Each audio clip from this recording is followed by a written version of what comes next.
ವಿಚಾರವಾಗಿ ಏನ್ ಕಮಲ್ ಹಾಸನ್ ಅವ್ರು ಕಾಂಟ್ರವರ್ಸಿ ಮಾಡ್ಕೊಂಡ್ರು. ಒಂದು ಇಂಟರ್ವ್ಯೂ ಅಲ್ಲಿ RGV ಅವರು ಒಂದು ಸ್ಟೇಟ್ಮೆಂಟ್ ಕೊಡ್ತಾರೆ, ಅಮಿತಾಬ್ ಬಚ್ಚನ್ ಅವರ ರಿಮೇಕ್ ಸಿನಿಮಾದಿಂದ ರಾಜ್ಕುಮಾರ್ ಅವರು ಹಿಟ್ ಆದ್ರು ಅಂತ ಹೇಳಿ. ಈ ಸ್ಟೇಟ್ಮೆಂಟ್ ಬಗ್ಗೆ ಹೇಳೋದಾದ್ರೆ ಸರ್. RGV ಅವ್ರ ಸ್ಟೇಟ್ಮೆಂಟ್ಗೆ ನಾವು ರಿಯಾಕ್ಷನ್ ಕೊಡೋದೇ ತಪ್ಪು ಅಂತ. ಅಣ್ಣವ್ರ ಬಗ್ಗೆ ಮಾತಾಡಿದ್ರೆ ಕನ್ನಡ ಅಂದರೆ ಡಾಕ್ಟರ್ ರಾಜ್ಕುಮಾರ್ ಅಂದರೆ ಕನ್ನಡ. ಅಣ್ಣವ್ರ ಬಗ್ಗೆ ಮಾತಾಡಿದ್ರೆ ಆಕಾಶ ನೋಡಿ ಹೋಗುದಂಗೆ. ಯಾರೇ ಆಗಿರಲಿ, ಅದು RGV ಆಗಿರಲಿ, ಯಾರೇ ಆಗಿರಲಿ, ಅವರು ಆಕಾಶ ನೋಡಿ ಹೋಗಿದ್ರೆ ಏನಾಗುತ್ತೆ, ನಮ್ಮ ಮೇಲೆ ಬೀಳುತ್ತೆ. ಹಾಗೆ ಸೊ ಅದ್ರ ಬಗ್ಗೆ ರಿಯಾಕ್ಷನ್ ಕೊಡೋಕ್ಕೆ ಇಷ್ಟಪಡಲ್ಲ ನಾನು.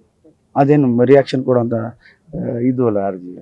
ವಿಚಾರವಾಗಿ ಏನ್ ಕಮಲ್ ಹಾಸನ್ ಅವ್ರು ಕಾಂಟ್ರವರ್ಸಿ ಮಾಡ್ಕೊಂಡ್ರು. ಒಂದು ಇಂಟರ್ವ್ಯೂ ಅಲ್ಲಿ RGV ಅವರು ಒಂದು ಸ್ಟೇಟ್ಮೆಂಟ್ ಕೊಡ್ತಾರೆ, ಅಮಿತಾಬ್ ಬಚ್ಚನ್ ಅವರ ರಿಮೇಕ್ ಸಿನಿಮಾದಿಂದ ರಾಜ್ಕುಮಾರ್ ಅವರು ಹಿಟ್ ಆದ್ರು ಅಂತ ಹೇಳಿ.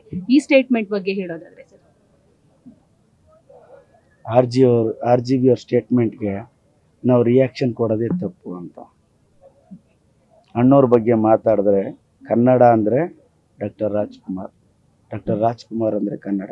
ಅಣ್ಣವ್ರ ಬಗ್ಗೆ ಮಾತಾಡಿದ್ರೆ ಆಕಾಶ ನೋಡಿ ಹೋಗುದಂಗೆ. ಯಾರೇ ಆಗಿರಲಿ, ಅದು RGV ಆಗಿರಲಿ, ಯಾರೇ ಆಗಿರಲಿ, ಅವರು ಆಕಾಶ ನೋಡಿ ಹೋಗಿದ್ರೆ ಏನಾಗುತ್ತೆ, ನಮ್ಮ ಮೇಲೆ ಬೀಳುತ್ತೆ.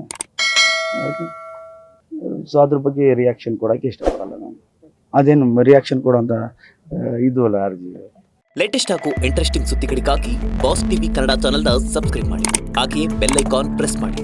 ಇದರ ಜೊತೆಗೆ ಫೇಸ್ಬುಕ್, ಇನ್ಸ್ಟಾಗ್ರಾಮ್, ಎಕ್ಸ್ನಲ್ಲೂ ಮಿಸ್ ಮಾಡದೆ ಫಾಲೋ ಮಾಡಿ.